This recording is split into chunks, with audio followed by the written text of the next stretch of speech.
Welcome to MMA on the Rocks. My name is Bill Welker. You are listening to episode 217 of the podcast, or you're joining us live on Facebook or YouTube.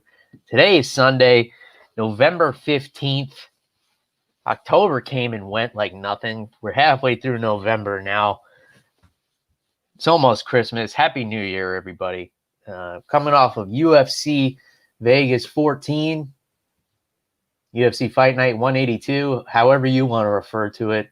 It gets a little confusing if you're asking me, but we're going to talk about it over some delicious beer. Before we get into any of that, of course, it's always a special treat when we're joined all the way from New Jersey by the man himself, Jeff, the animal, Wilson. Jeff, how you feeling on this early afternoon, my friend?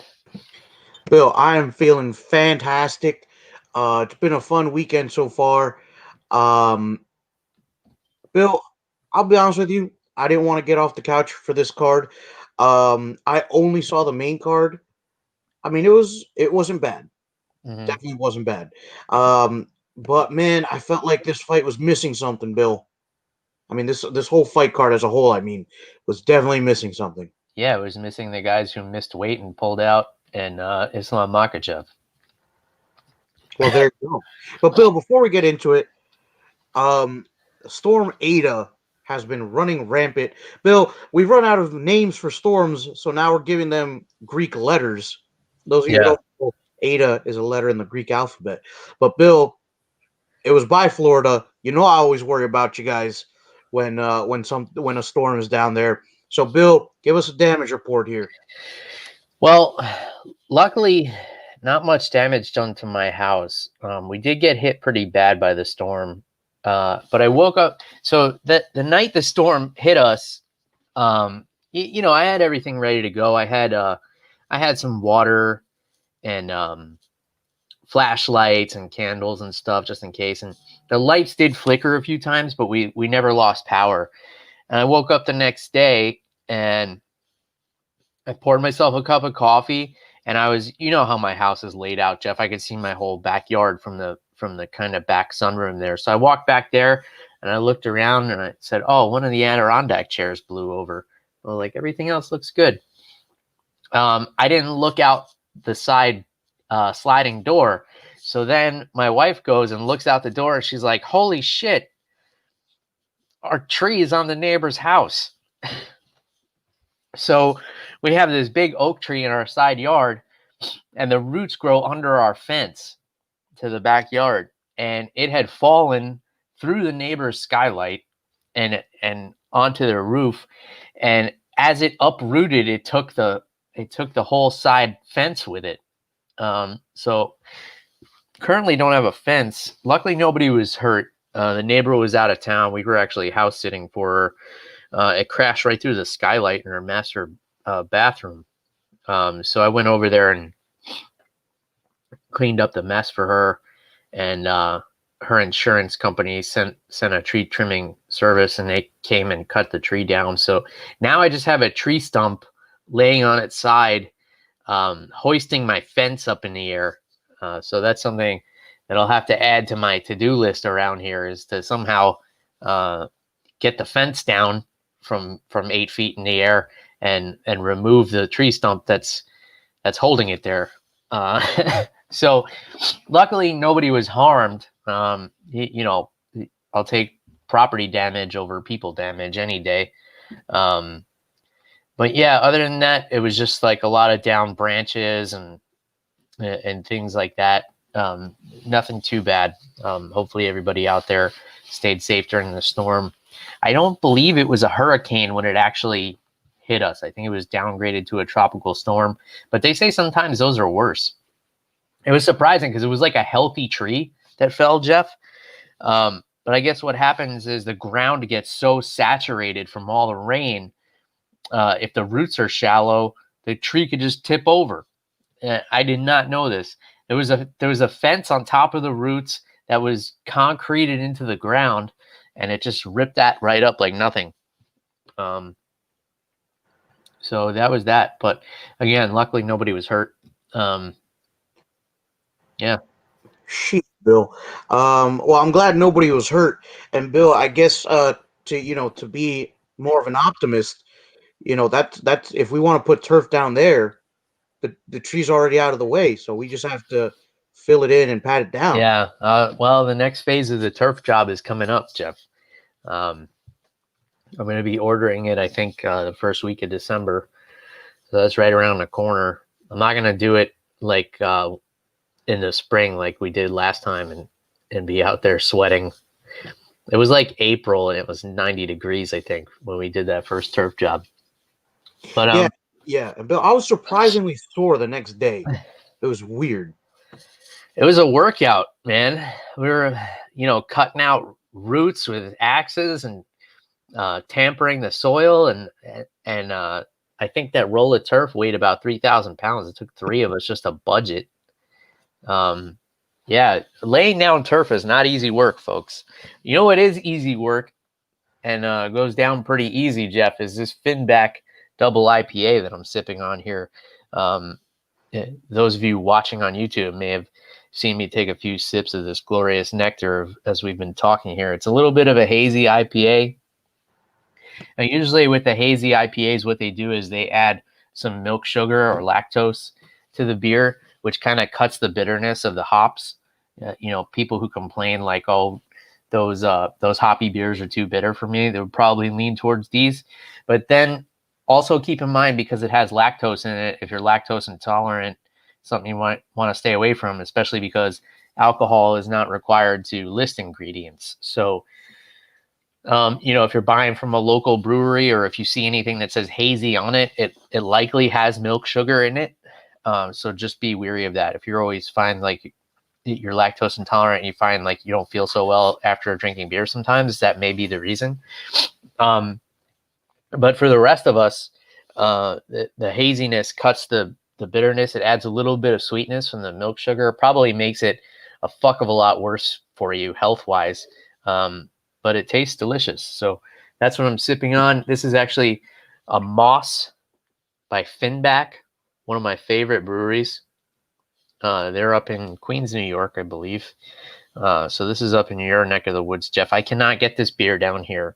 I have to bring it back with me whenever I go up to New York. So I decided to have a beer today. I've been laying off the beer, well, except for my vacation to the Bavarian town, but for the most part, I've been laying off the beer the last few months. But I got to have a beer for Paul Felder and his performance, stepping up on short notice to get in there against Rafael dos Anjos. How many people want to get in there with RDA on 5 days' notice with no training camp? Hasn't stepped in an MMA gym in 4 months.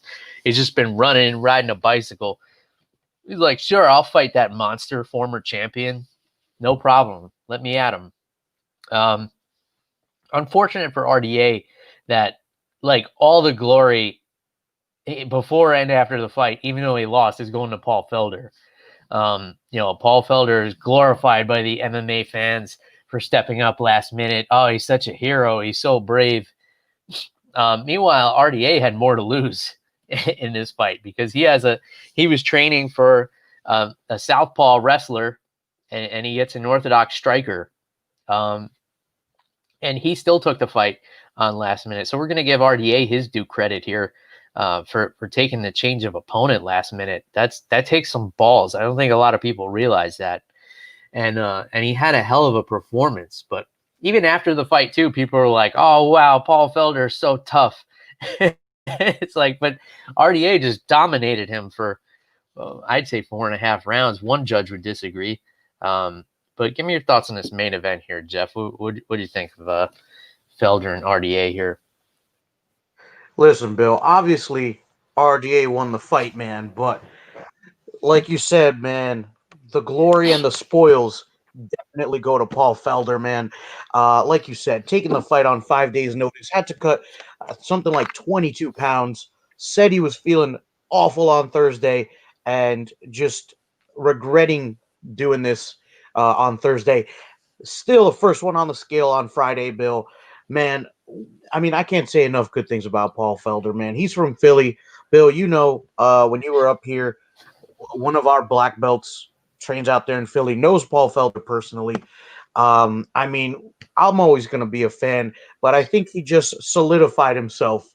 Like this is like you have to put him in the Hall of Fame when he retires, man. What a guy.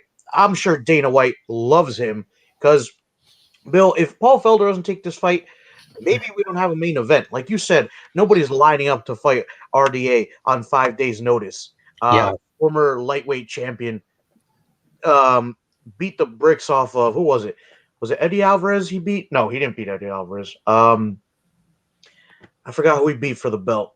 But either way, um, It was Anthony Pettis. yeah, dude, Anthony Pettis in his prime when he's just coming off of beating Benson Henderson for the second time, dude. Yeah, RDA is not somebody you want to get in there with on short days' notice with no training camp and no MMA training in 4 months. Yeah. And and just to play the other side of the coin too, Paul Felder was a much better matchup for RDA than Islam Makhachev because RDA does struggle with really strong wrestlers. We see him struggle with Usman, with Khabib, with Colby Covington, with Michael Chiesa.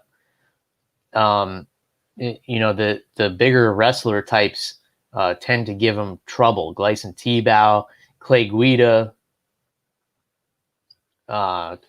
Tyson Griffin, if you want to go really far back. So the Felder matchup was actually a better matchup for him to have a striker who he was able to take down because Felder was in great shape training for a triathlon, and that's why he looks so lean and so fast. But man, if you're not grappling, there's no conditioning like grappling conditioning. I mean, you could get in there, for example, even after the quarantine, when I got back in the gym, sparring, just striking, I felt fine. I could do 7, 8 rounds, no problem. But I did a little bit of wrestling, like 2, 3 minutes, and I was wiped. It's just a different kind of thing. So credit for Paul Felder for lasting the whole 5 rounds, but all the glory has to go to RDA here, man. What a performance! I mean, Felder was out striking him for majority of this fight on the feet. He was countering him. He had the quicker punches. RDA walked through all of it, landed bigger shots, did more damage, and his takedowns were timed so well. I was so impressed with his wrestling, Jeff. He was on Felder's hips like one of those snap bracelets. You remember when you're like elementary school, you used to snap the bracelet on your wrist? That was RDA getting under Felder's hips for those takedowns. And he would just snap in there so tight and keep his head so tight. And it's the kind of posture you're not used to seeing from someone who didn't grow up as a wrestler. That was the type of wrestling you're used to seeing from like a Colby Covington, like a Kamaru Usman. Really using his head for leverage, really fighting to connect his hands.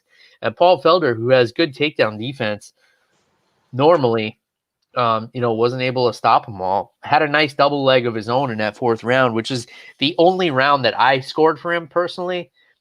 And I think that's just because I like Paul Felder. Like realistically, it should have been a shutout for RDA. So Chris Lee was the judge who gave rounds 2, 3, and 4 to Paul Felder, making it a split decision, which to me is a travesty because the performance that RDA put on against a tough son of a bitch like Paul Felder, he deserves to have the unanimous decision on his record. And Chris Lee robbed him of that for whatever reason. I don't know what fight he was watching. I don't see how you could see that any part of that fight and think Paul Felder won it, unless all you watched was that takedown he hit in the 4th round. And, the couple of big shots he landed, which didn't do any damage to RDA. Meanwhile, Paul Felder was a bloody mess at the end of this fight. So, yeah, I think it's a travesty, especially because this is a card that a lot of people didn't watch, I'm sure. I have friends who are, like, really into MMA at the gym and stuff, and they asked me, like, hey, are there any fights this weekend? And I told them, and they're like, oh, yeah, and then just started talking about something else. I don't feel like this was a widely watched fight. So if people go and look up the the results, oh, RDA won a split decision. That must have been a boring fight. He barely squeaked by against Felder on short notice, but that doesn't tell the story of what happened in this fight. But luckily we have a voice here to let people know what really happened, and it was an impressive performance by the former champ Rafael dos Anjos. And to his credit, Felder's stock doesn't go down at all. In fact, I think he's shining bright in a lot of people's eyes right now. Any other thoughts on this main event, Jeff? Yeah, dude, like you said, super impressed with RDA.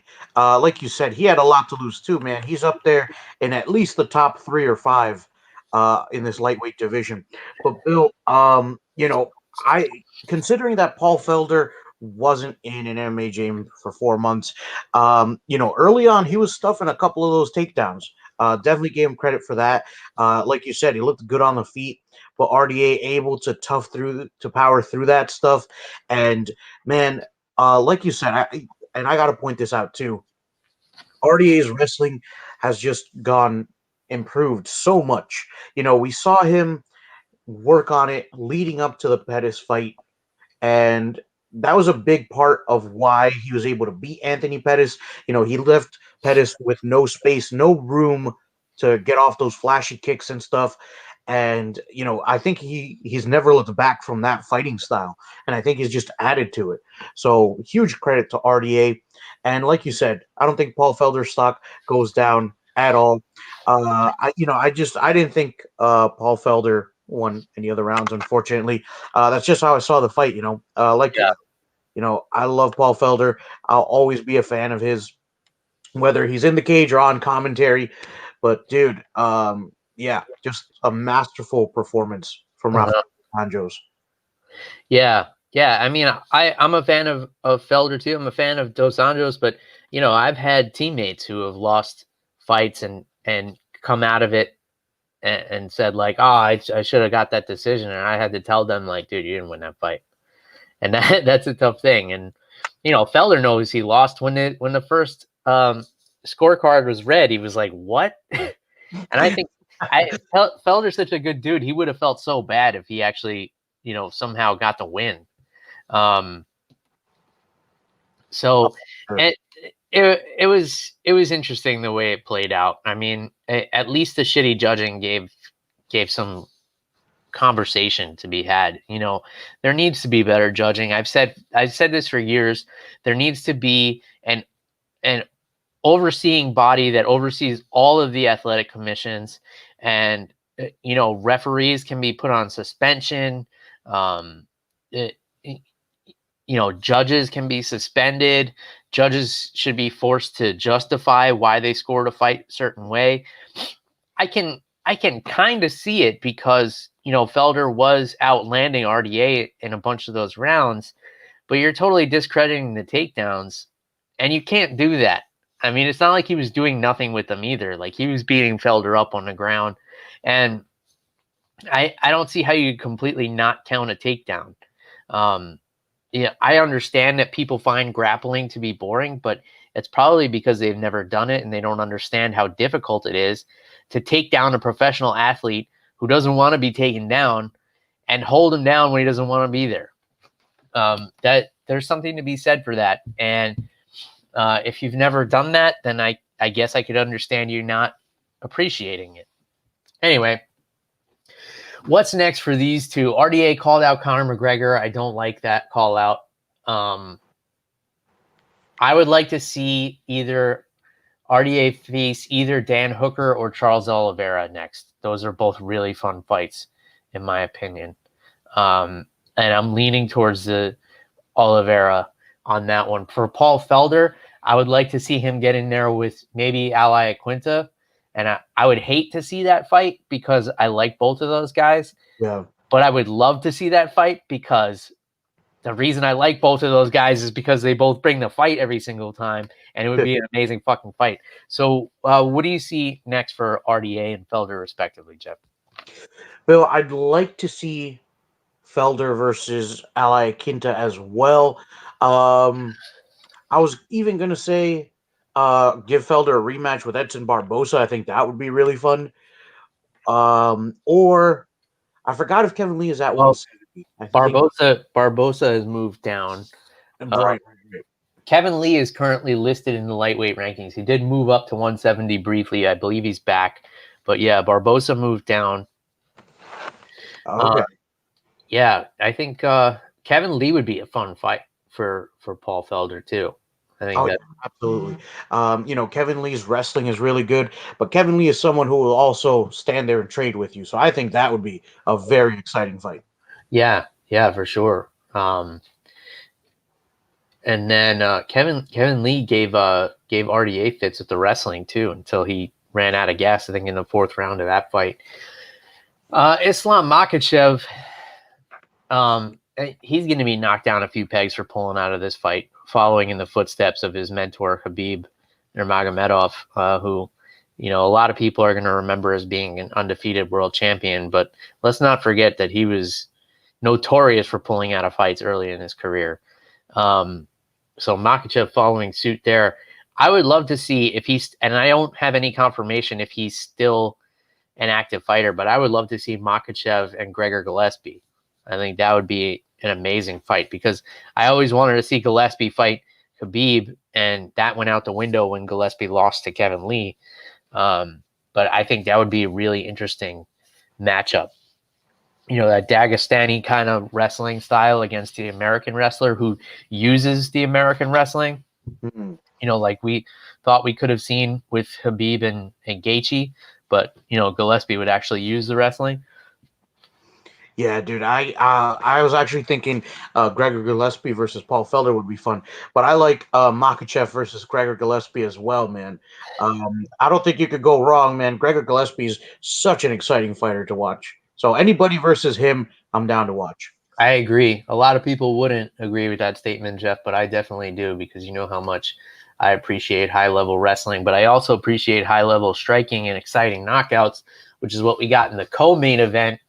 Kalen Chaos, the Ox Williams, knocking out Abdul Razak Al Hassan. And I told you guys last week that this one was going to be an exciting fight. I did not lie to you. 30-second knockout for Williams. It was, what it came down to was Al Hassan was throwing kicks without setting them up with punches. And I identified this because it's a bad habit that I have as well. Sometimes I like to throw a low kick out there like I'm throwing a jab, but it forces your hands to move a little bit. And if somebody else is able to time it, they can catch you right in the face. He did like a double feint. He feinted the jab. He feinted the right straight, and then he came through with the right straight.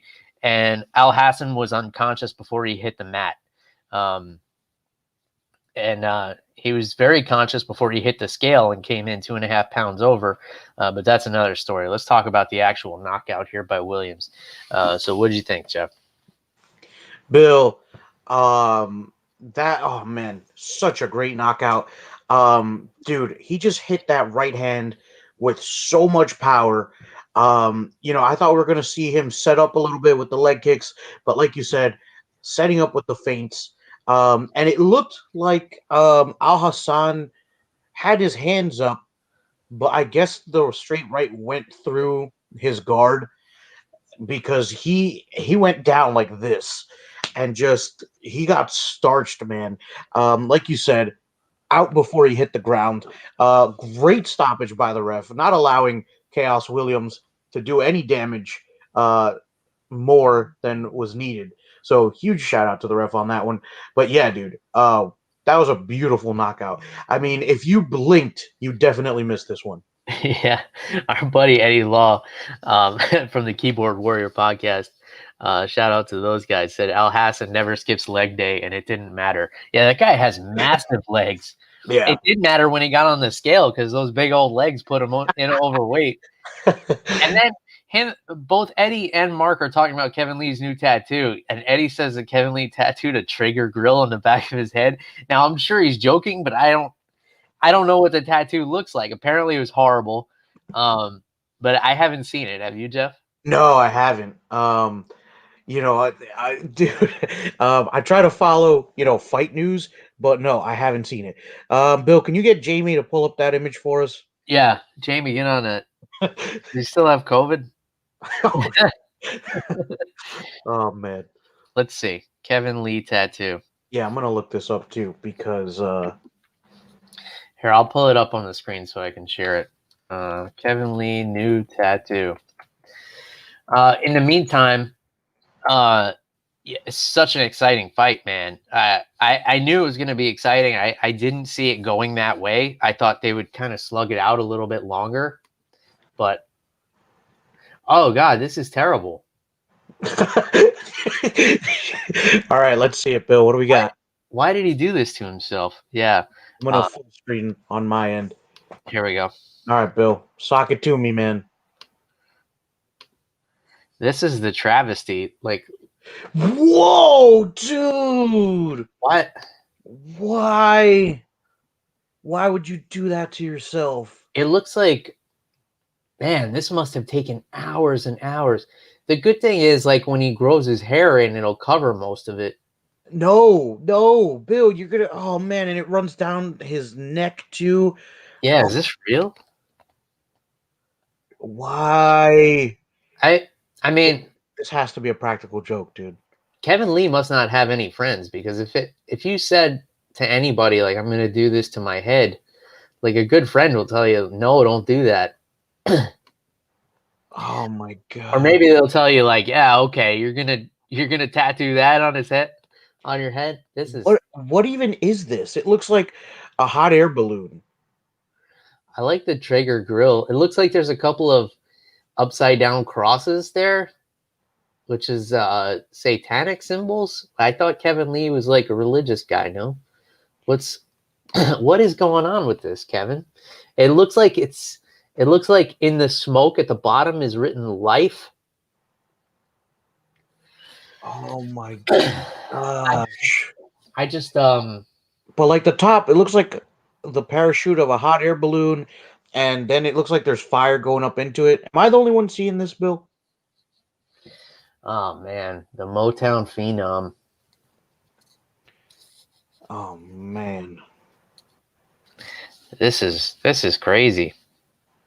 Oh man, Bill, this is Mark says, did Kevin insult the tattoo artist's wife? oh man, dude. And Eddie's got to run, but cheers, Eddie. Thanks for tuning in, brother.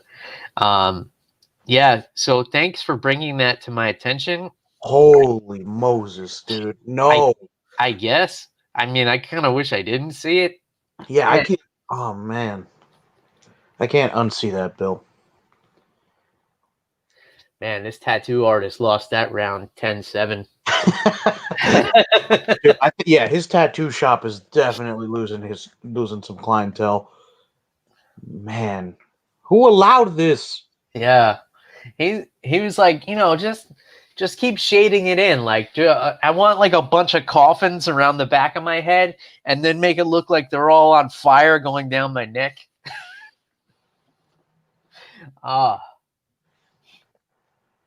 Man, maybe it's a reference to hell, like life is hell or something. I don't know. I don't know, man. He's up in.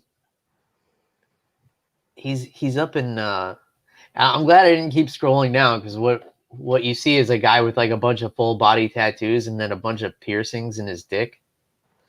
So I'm glad I didn't show that to the audience. I'm glad you didn't show me that. I'll show you later. No. I think I'm good, Bill. Great. Let's just get back to the MMA, man. I had to see it. You have to see it. Oh, wait. It's Kevin Lee. No. Oh, man. That would be it. The dick piercings would be a better idea than that tattoo. At least you could always take those out. Yeah, or just wear underwear. Then nobody has to see them.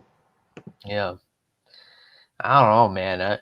I hope Kevin Lee's okay. I know he's gone through some personal issues and things, and like, yeah. And now I mean, it's all fun and games. Now I'm actually concerned for the guy. Like, what happened in his life that led him to do that to his head? Yeah, that's definitely a red flag, man. Anyway, Ashley Yoder getting a unanimous decision win over Miranda Granger. This was an interesting fight. People were kind of saying it was boring. I thought the grappling exchanges were actually pretty interesting. They wound up in some unusual positions. which resulted in some pretty funny memes. Yoder edged it out. She dominated in that third round, and that's what really helped her run away with it. I think a lot of people expect her to use her grappling a little bit more than she did earlier in the fight. Those first 2 rounds were close, though. Like, it was hard to tell who was winning, but I thought Yoder deserved the win just for her performance in the third round alone. Thoughts on this one, Jeff? Yeah, I was really impressed with Yoder's grappling. And credit to what's her name, to Miranda Granger's toughness, man. Because at the end of that third round, Bill, that RNC, the rear naked choke, was locked in so tight, dude. It looked like she was thinking about tapping. Able to wait until the bell and not tap. But dude, she was turning red, purple. So that thing was locked in super tight, dude. She was Ashley Yoder was under the neck, so I thought she was going to tap before the bell rang. So huge credit to Granger and her toughness, man, because she got her ass whooped in that third round. Yeah, it did look like she was close to tapping, and Yoder went for that modified grip on the rear naked choke, which I'm a fan of. Because I have shorter arms, I can't always get my hand on the top of the head. So I've learned a way to kind of make that modified grip work for me. The trick is to get your elbow basically in line with the shoulder blade. And the mistake a lot of people make is they flare their elbow out and crunch in. Now, Yoder had her elbow facing down, but she could have had it a little bit more. So what you want to do is basically get your elbow right under the shoulder blade and use it as a leverage point that pries your own forearm further into the windpipe there. It makes it really painful. So even people who are able to resist being choked, it just crushes the windpipe and it hurts a lot. So if anybody was thinking like, oh, Granger could have just gone out, she wouldn't have gone out. She would have gotten her throat crushed, and it fucking hurts. So I wouldn't blame her for tapping there. Regular rear naked choke in a professional MMA fight, like, yeah, go unconscious. But that modified grip where it's like really crushing the windpipe with the forearm, that shit hurts. One of the other most impressive performances on the card, Sean Strickland over Brendan Allen. Now, it's going to sound like I'm making excuses for Brendan Allen. I'm not. But he was so flat in there. And I think it was because he was prepared to fight last week. Came in at a catch weight this week. So he's supposed to fight Ian Heinisch, who tested positive for COVID. And he was like, yeah, I'll fight next week. But what happens is when you go through a whole training camp and you train your body to be at peak physical performance for a certain night. Now, when that night comes and goes and you go through the weight cut and everything like that and all the nerves and the adrenaline and everything that comes with it, then you go and try and get your body ready to do it again the following week. You get a performance like you got out of Brendan Allen. Just walking into punches, Jeff. He was just blocking punches with his face. Strickland with that 1-1-2 right down the pipe, and then that front kick to the mouth. I think it was at the end of the first round, just piecing Brendan Allen up. And it reminded me, I was watching this and I was thinking of that movie Dodgeball with Ben Stiller. Yeah, but the announcers in Dodgeball, what's the guy from Ozark? I just forget his name. Jason Bateman. Yeah. He's like, bold strategy, Cotton. Let's see if it pays off for him. I was thinking that while Brendan Allen was blocking every punch with his nose. But of course, Strickland was able to put him away. I don't think Brendan Allen had ever been finished before that. So big feather in the cap for Sean Strickland, who just fought. Said he wants to take a little time off. Let's see. All right, so Brendan Allen had been submitted once early in his career back in 2016, but other than that, never been finished. Yeah, Brendan Allen's a tough guy. He seems like he's got a lot of things in order in his life. He's only 24 years old. He'll be back. But Strickland looked real good, Jeff. What do you think? Yeah, man. Take nothing away from Strickland. Just the way he was so loose with his hands. There were times where he kind of looked a little too like rigid, like he was like really like standing up really straight. But aside from his posture, his hands were good. But dude, Brendan Allen, Bill, not to take anything away from Sean Strickland, but like you said, that extra week definitely affects you, man. Mhm. Uh, Especially, for people who compete in jujitsu, it's the same thing. Or if you compete in wrestling, your camp is based around reaching the peak of your body and your preparedness and your performance on a certain week, on a certain day, like you said, and then to have to have that week just pass over when you're already feeling at like 1,000%. Like you said, man, there's a dip in form, probably a little bit of an adrenaline dump too. Mhm. Um, so man, a lot of factors going into this. So I'd like to see them run it back. Maybe somewhere down the line, but dude, take nothing away from Sean Strickland, man. His hands were faster, Mhm. uh, and just landing harder punches and landing them more often than Brendan Allen here. And huge, huge. I'm laughing at Mark Fellows' comment here. I'm gonna orphan you kids by Sean, by Sean Strickland. Oh Did he man, really? Did he really say that? That's that's fucked up, but that's a good line. yeah, dude. I forgot who he called out. I skipped the interview because Bill.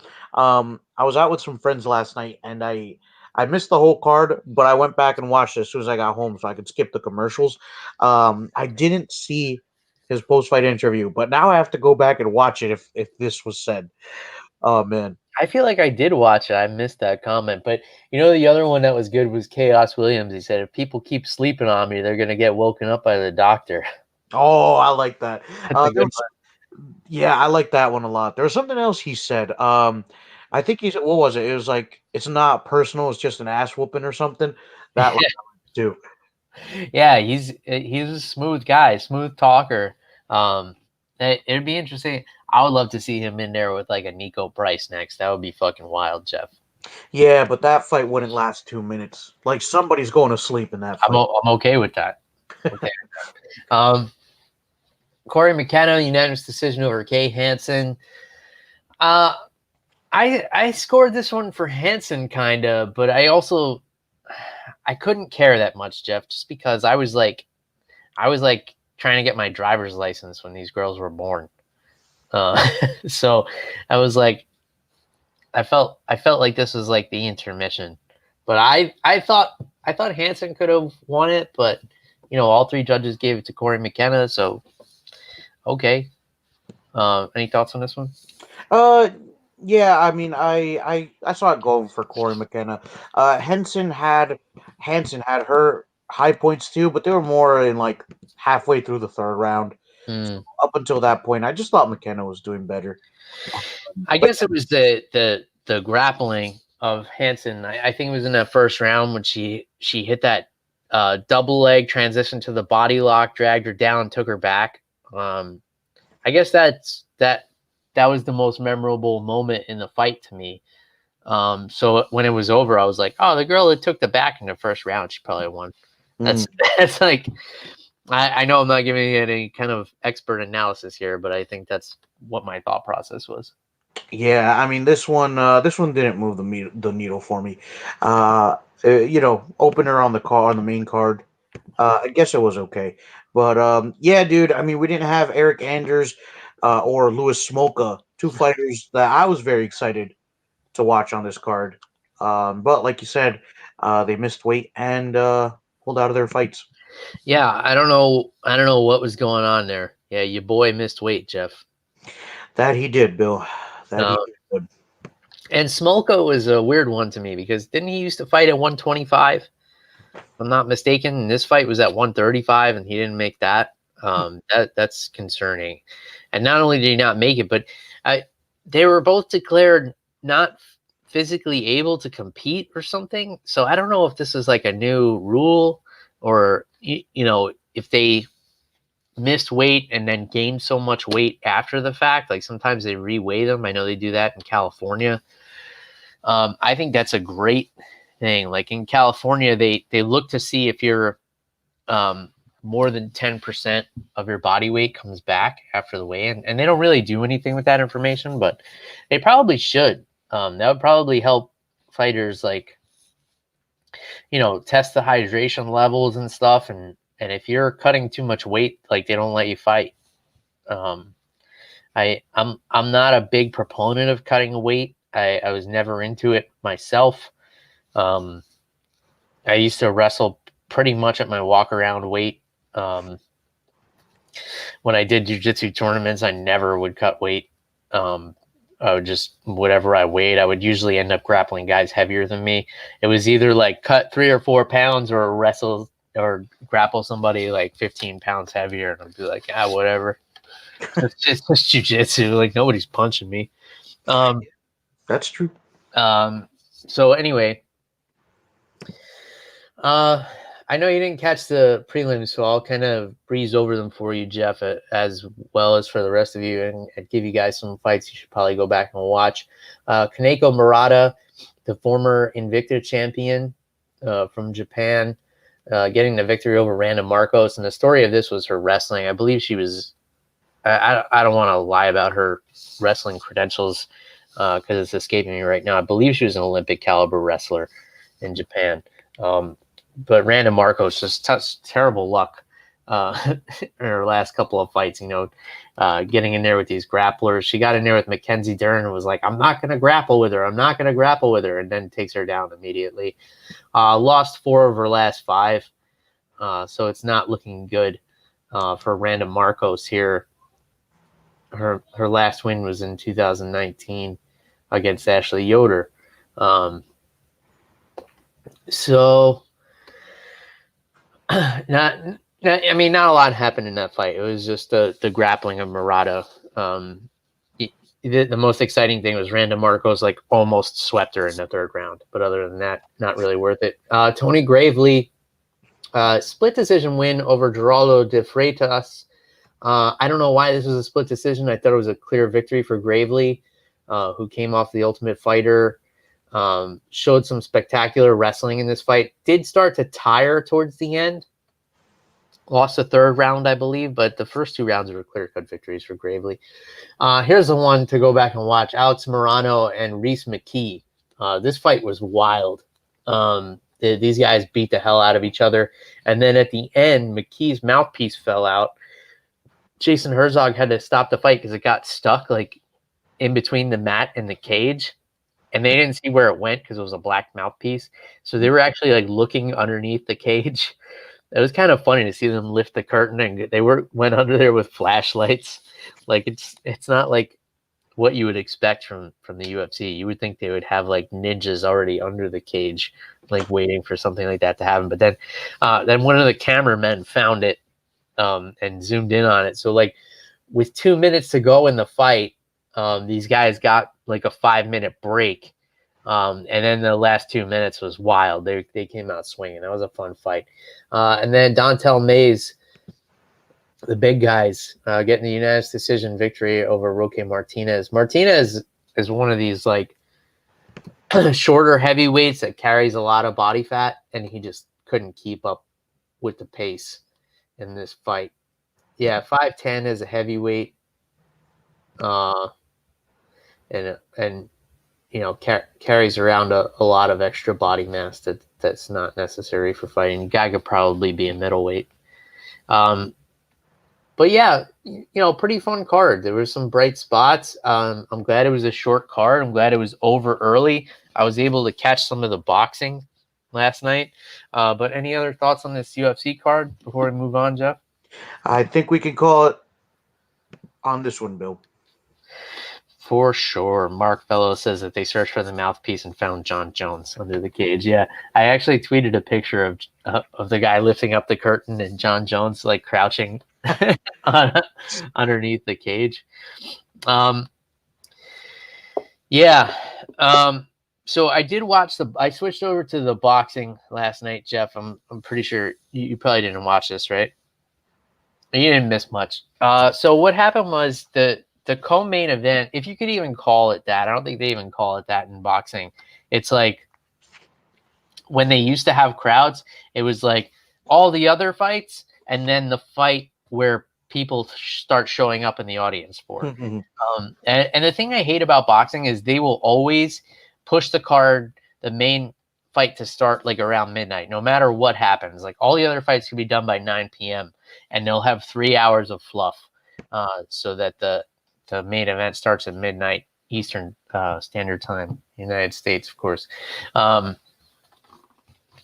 so the co-main event, it was stopped in the third round, I believe, and I don't even know who the guys were that were fighting. The one guy was Maloney. I guess he was the former champ trying to get his belt back, and he knocked this guy out. Basically, he jabbed him so many times in the face that his eye was swollen shut. The referee stopped the fight and said that there was an accidental headbutt.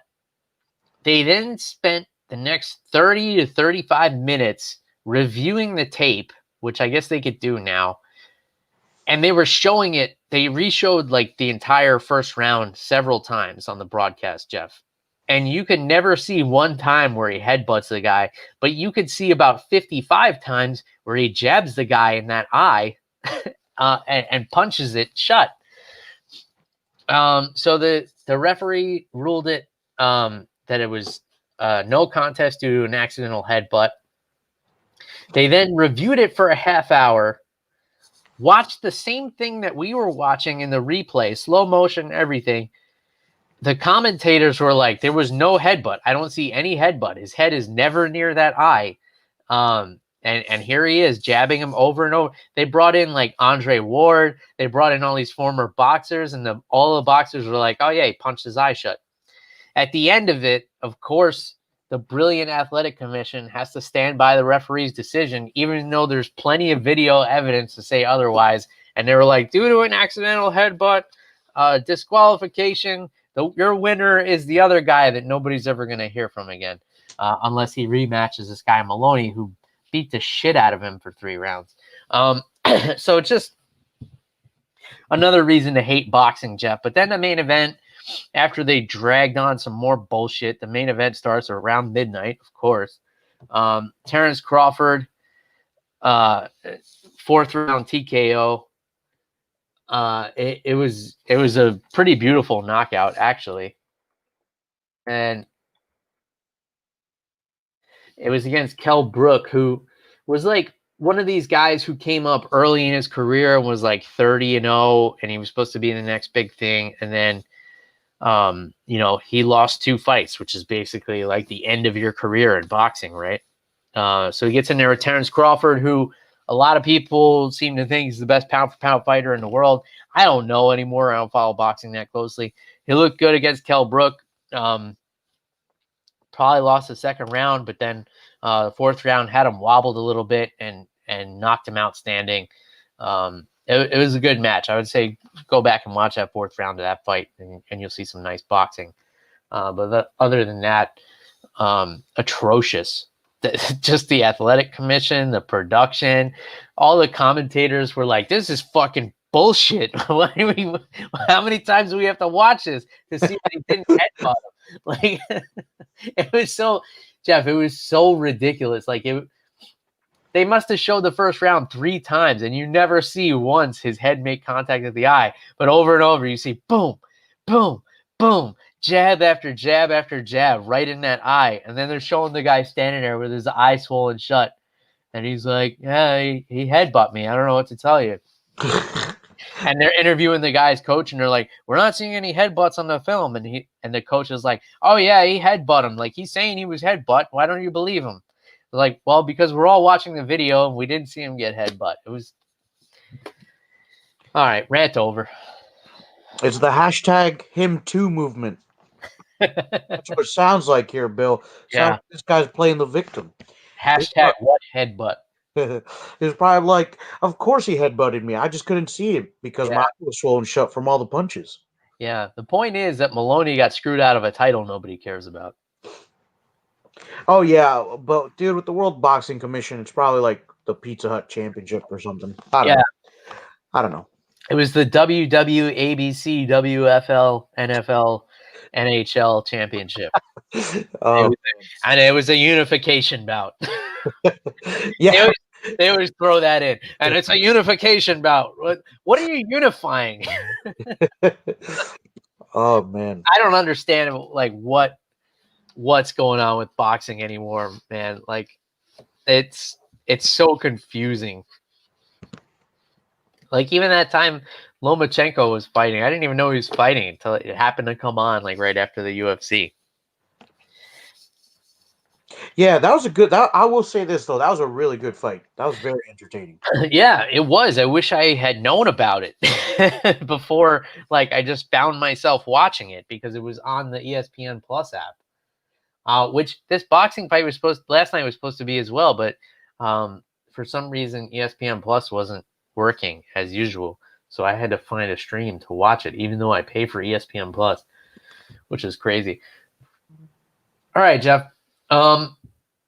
What we have, what next week on paper is a very underwhelming card for a pay-per-view, and I say that because of the headliner, but if you dig a little deeper, this is a really fun card.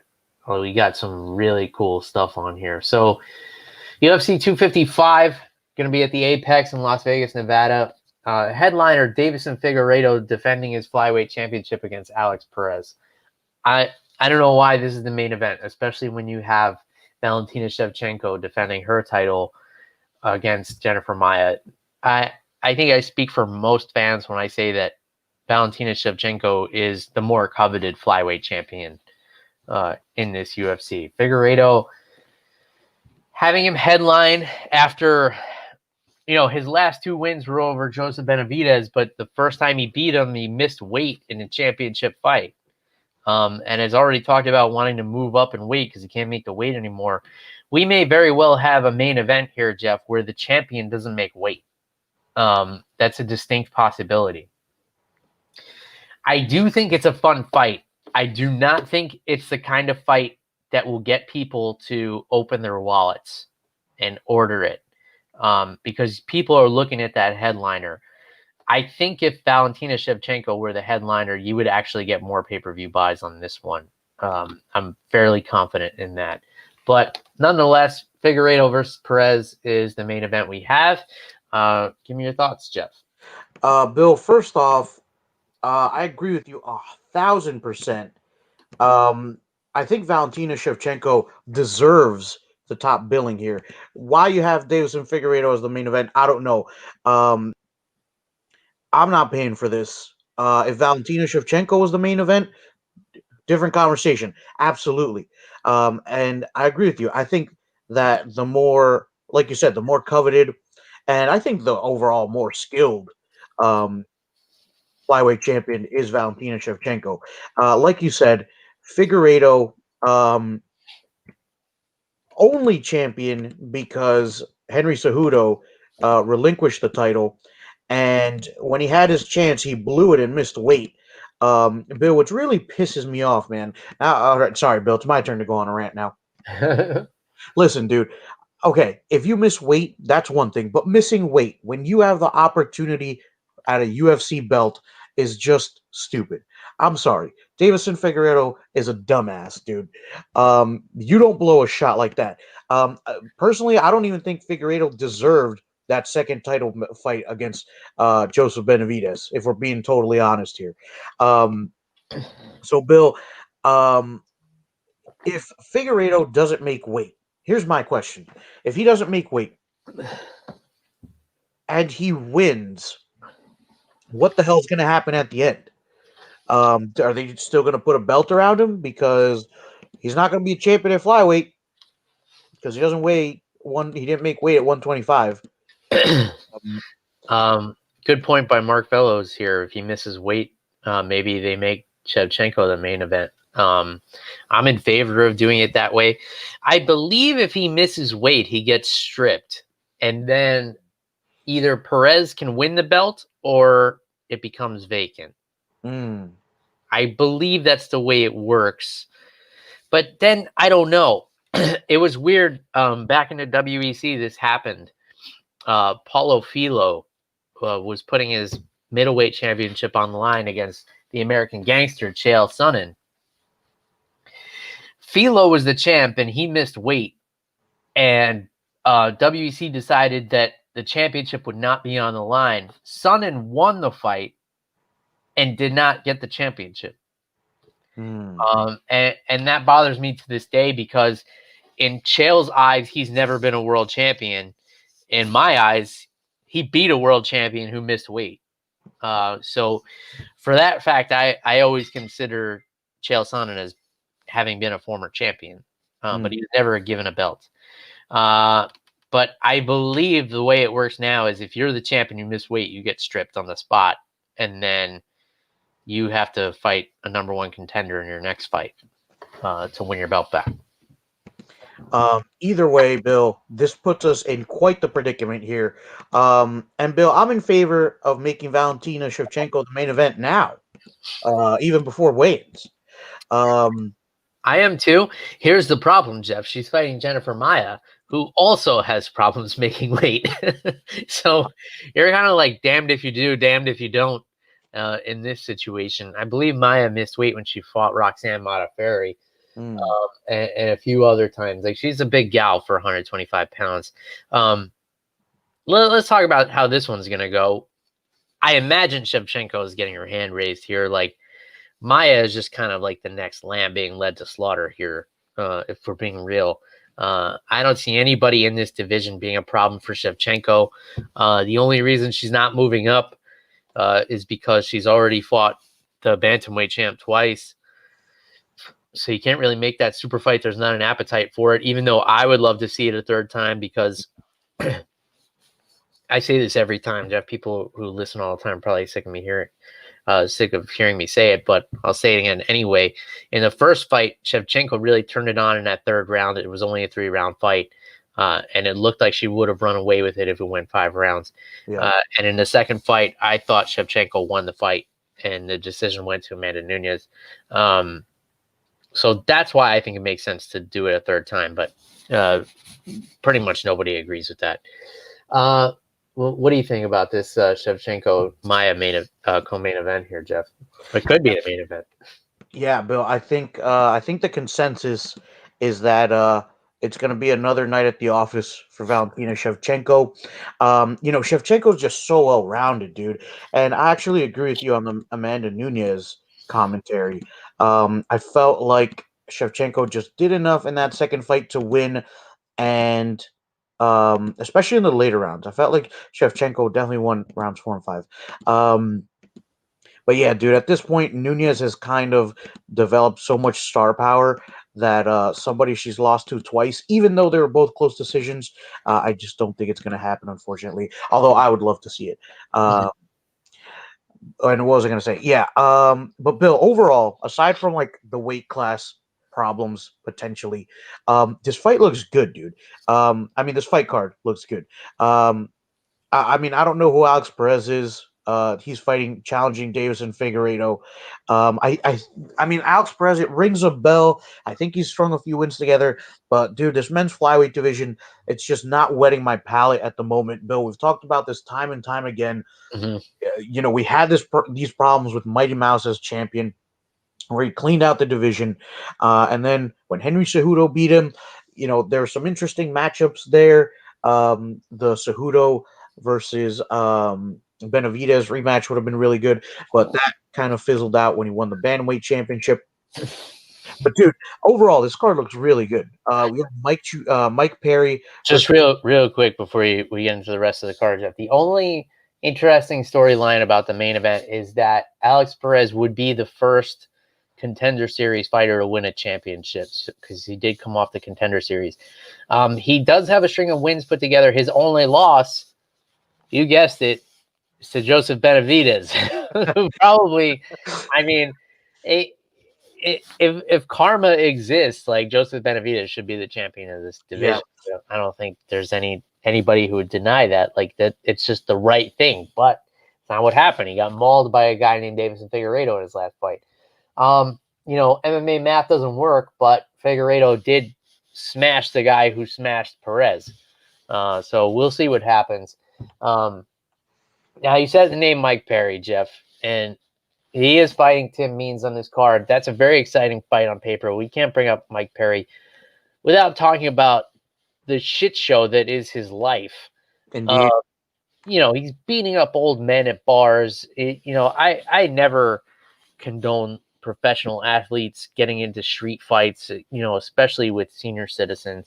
He's got all these accusations with his ex-wife, Danielle Nickerson, who came out and released like an hour-long interview talking about how Mike Perry was drunk and on drugs and beat her up and broke her ribs and all this stuff. And whether you believe her or not is neither here nor there.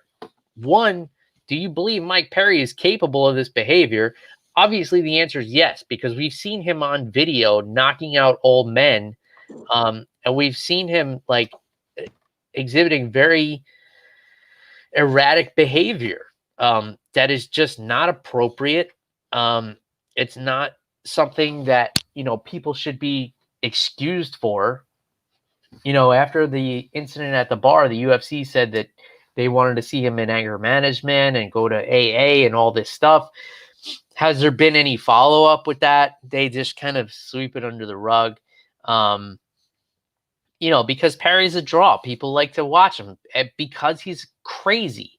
It's the same reason people like to watch Mike Tyson in the 90s.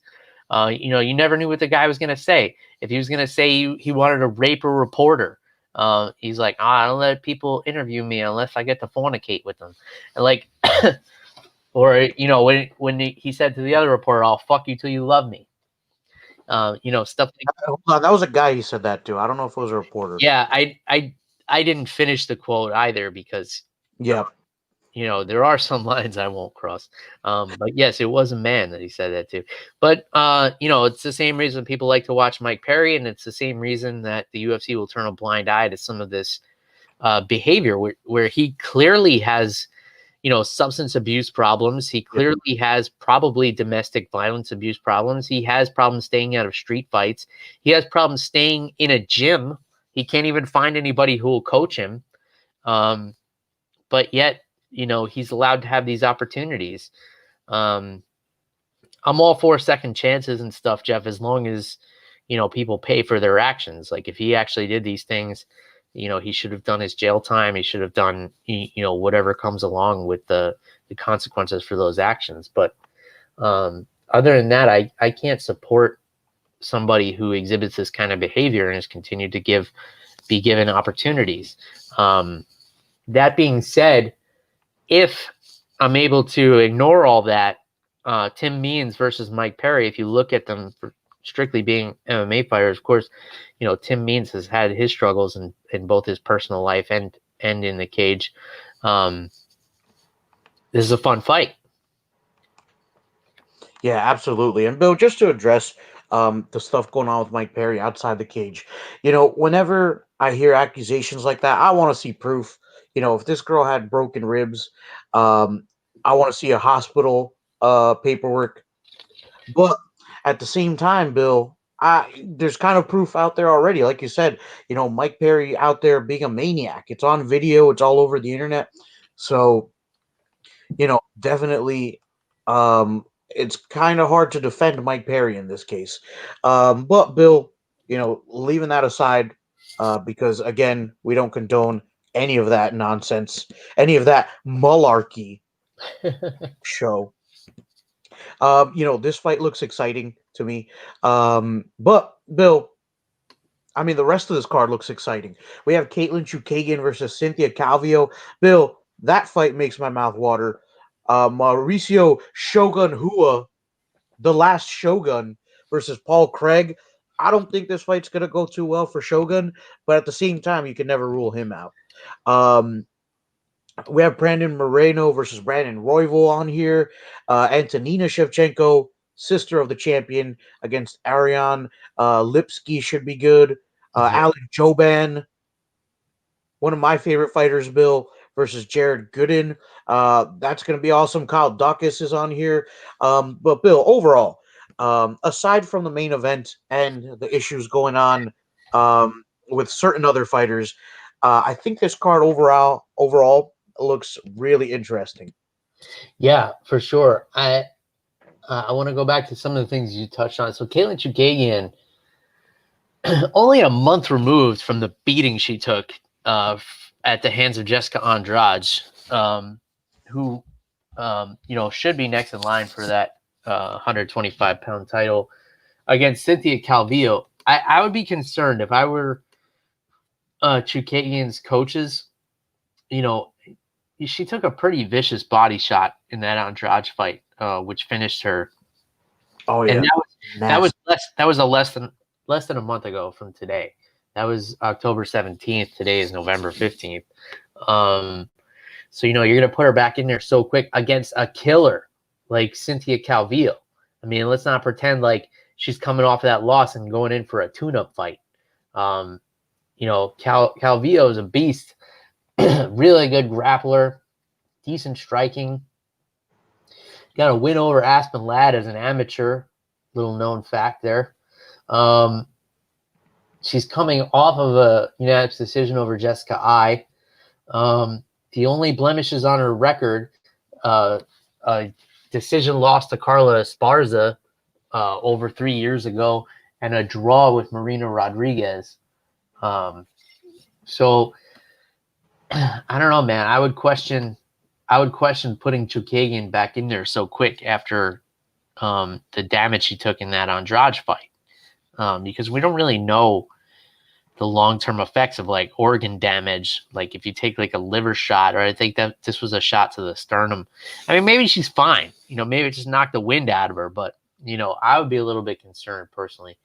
And then the Shogun Paul Craig fight is interesting because they fought before and it was a majority draw.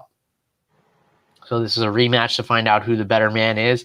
And Shogun is just one of these guys, like, you can't count him out. It's like Arlovsky. It's like, oh, Arlovsky's on this card against some young fighter. Like, he should get destroyed, but then he doesn't.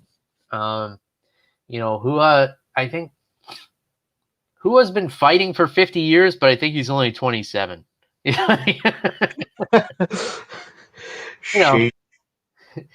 say MMA math doesn't work, Jeff. It works for like the literal math in MMA as well. So he's 38, but he's been fighting since like 1942, I think. Like, oh man, like he started fighting when they were actually shoguns. Oh man. Yeah, so that's a fun one. Moreno and Brandon Royval will be a really fun fight. I think that's my sleeper pick for fight of the night. Joban, we haven't seen in a long time. Busy modeling, Bill. Yeah, I mean, dude, if I looked like him, I wouldn't be fighting. I'd be just sticking with those Calvin Klein deals. Let's see. Lost 3 of his last 4. He hasn't fought since April 2019. So it's been about a year and a half since he's been in there. He's getting in there with Jared Gordon, who's tough. This is gonna be a tough fight. I don't see this one going to a finish. We haven't seen Jared Gordon in a while either, though. I'm trying to pull up his record, but I'm lagging a little bit here. And then, of course, Shevchenko's sister, Antonino Shevchenko. I believe she's coming off that loss to Roxanne Modafferi, right? She's going to get in there with Ariane Lipsky. Oh, and Jeff, Joaquin Buckley. Oh, how did we miss this? Holy.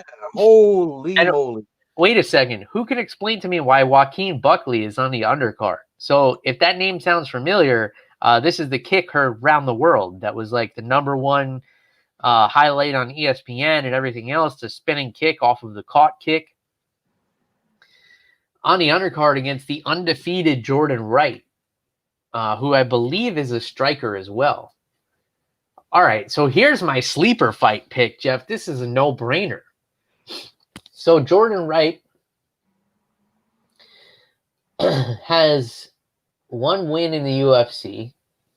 That was in August over Isaac Villanueva. And it was a first-round TKO. This guy's 11-0 with 5 submissions and 6 knockouts. Why is nobody talking about this fight? Why am I just realizing it's on this card now? All right, so this is the sleeper fight to tune into, folks. Joaquin Buckley, he's got quite a reputation to live up to after that kick knockout in his last fight. And it looks like they're not giving him an easy opponent, and they're not giving him the slot on the card that he deserves. Like, he deserves to at least be like the first fight on the main card, no? Say that again? Doesn't Buckley at least deserve to be the first fight on the main card? Oh, absolutely, dude. The main card has 5 fights on it. Make it 6. Have Buckley open the card. But yeah, dude, like you said, set the bar extremely high in his last fight.